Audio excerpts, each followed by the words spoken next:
இன்றைக்கி நம்ம பார்க்க போகிறது புடலங்காய் வறுவல் எப்படி வைக்க போகிறோம்னு பார்க்க போகிறோம். வாங்க பார்க்கலாம்.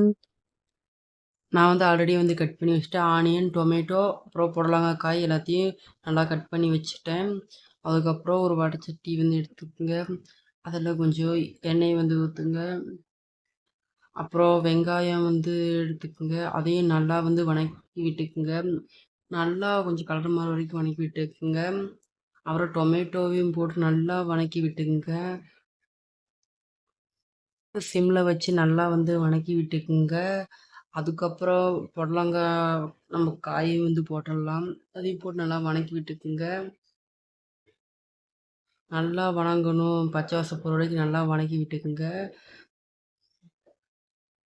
ஓரளவுக்கு வந்து பச்சை வாசம் வந்து போயிடுச்சு. அதனால் நம்ம மஞ்சத்தூள் கொஞ்சம் ஆட் பண்ணிக்கலாம். அப்புறம் மிளகாய் வந்து தேவையான அளவுக்கு வந்து போட்டுக்குங்க. பொடியும் கொஞ்சம் போட்டுக்குங்க. அதுக்கப்புறம் நல்லா வணக்கி வந்து விட்டுக்கலாம். அடுப்பு சிம்லேயே வச்சு வணக்கி விட்டுக்கலாம் நம்ம. இந்த மாதிரி நல்லா வணங்கினதுக்கு அப்புறமா நம்ம தேவையான அளவுக்கு உப்பு போட்டுக்கலாம். நான் கொஞ்சம் தூள் உப்பு கொஞ்சம் ஆட் பண்ணிக்கிறேன் டேஸ்ட்டுக்காக.